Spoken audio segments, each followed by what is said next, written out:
Hey everyone, Lonnie here. This week I'm going to talk about push blocks or push sticks. Now we're all familiar with using them on our table saw, but what I'd like to discuss is using them on the router table.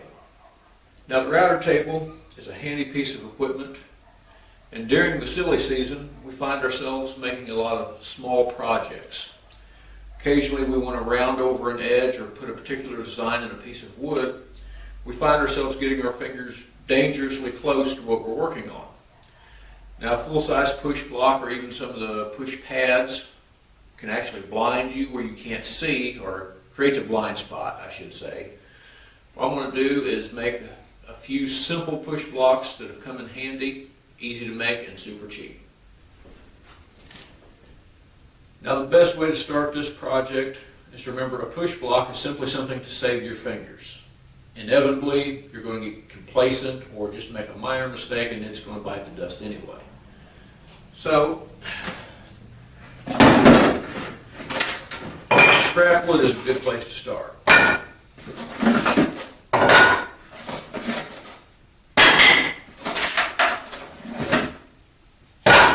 There's a few good pieces I can start with. This assortment of bits and pieces, the design don't take much. This is a square, it's about an inch wide on this side.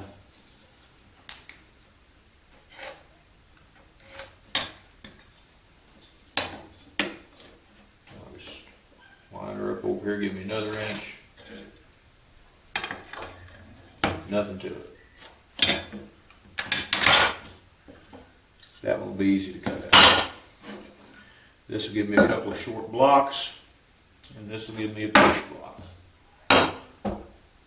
And the rest of it I can throw back in the scrap pile.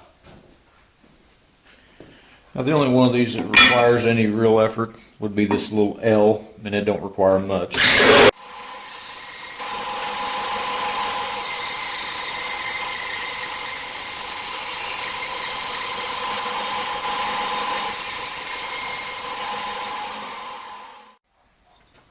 And now what I'm going to do is put about a 10-degree angle on the end of this.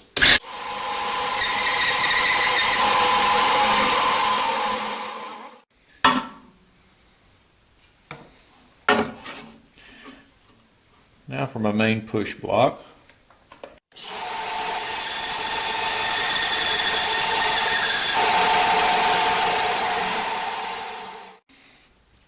Now I'm going to create a couple of extra blocks which have more to do with this.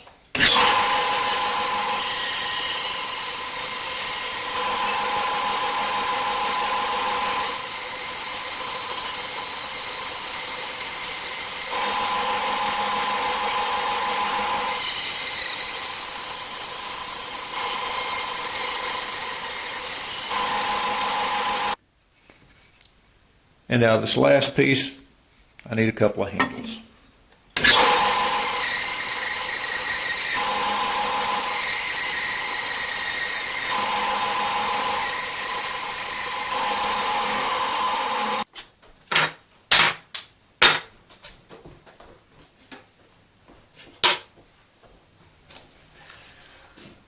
Now this here, it's just called grip liner. It's used to put on shelves to keep glasses from sliding.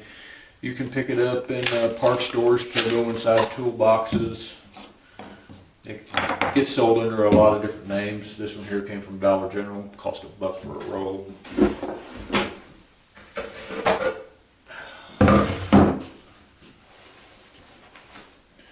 All I want to do is cut a few.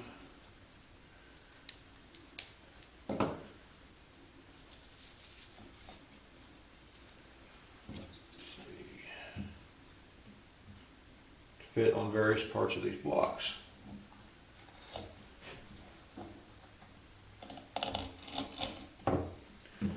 Because they're small, you don't have as much surface area to help you. So that's where this gripper stuff comes in handy.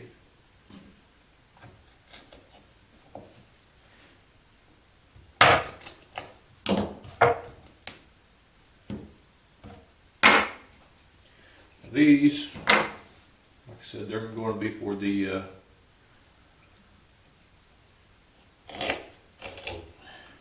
bandsaw.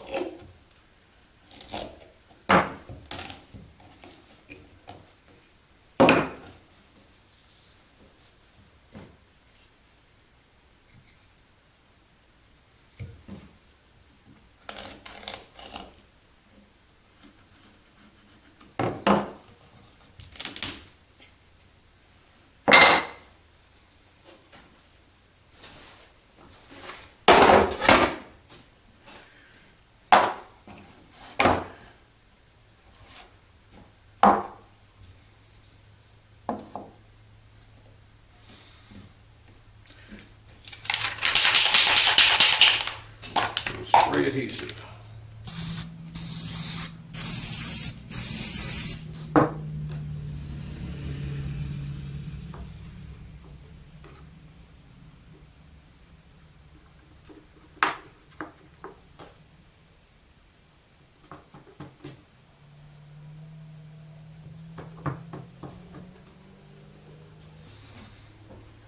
Now this one here, I'll put that 10-degree bevel on there.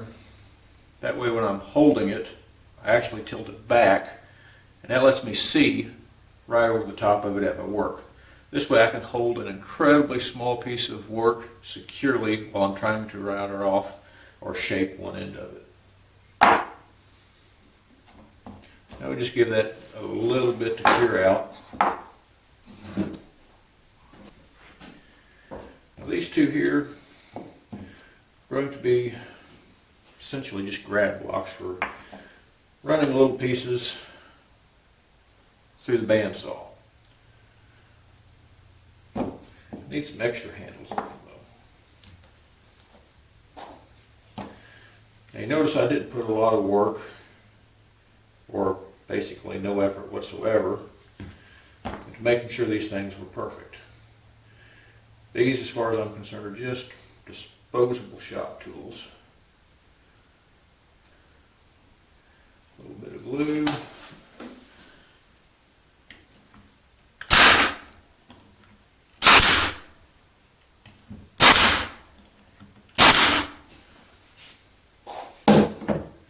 Now brads are good to hold things in place, and if something goes wrong, they generally do not mess up a blade or a bit. Now I'll go ahead and let this finish curing out. Now these are small chunks of wood. I pull them right out of my scrap bucket. If you're working, you have a tendency of working with your piece and you lay something down somewhere and then it just disappears. Something that helps with that is to add just a little color for contrast, something that doesn't fit in with your shop. Oh yeah, it is horrible looking.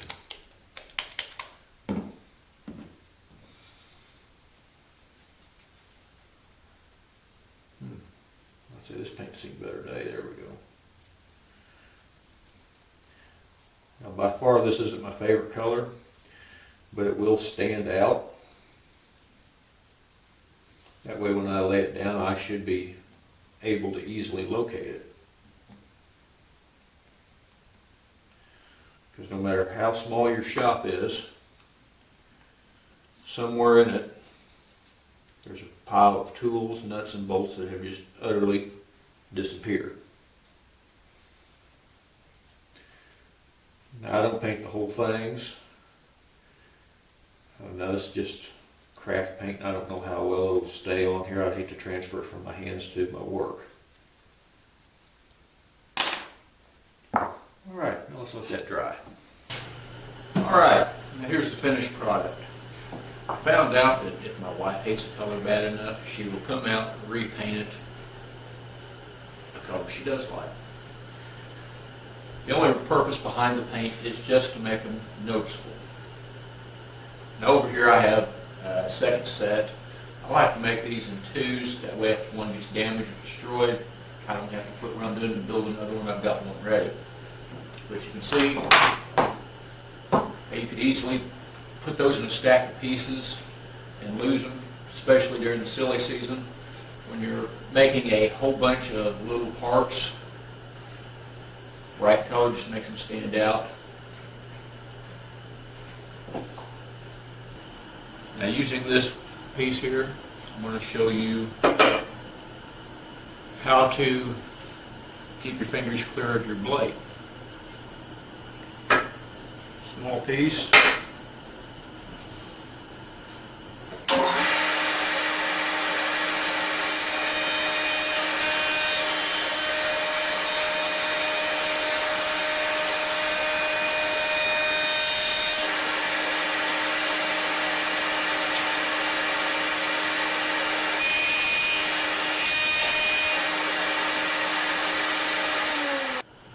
Now, I don't know if you can see that. I've got it at a very slight bevel.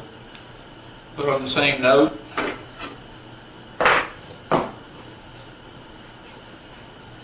long block will give you just a little more grip.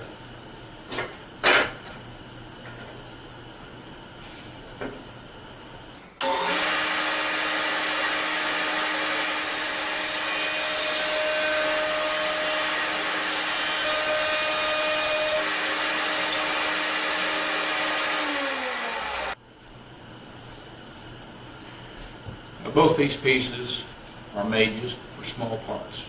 They're finger savers, nothing more.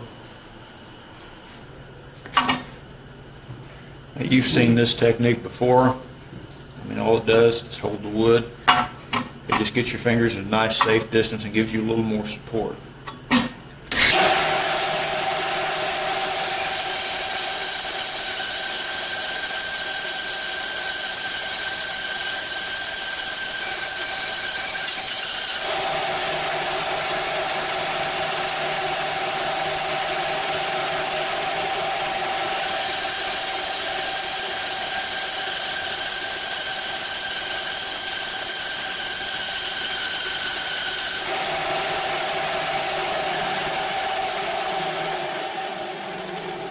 Didn't have them Flat, but you get the idea.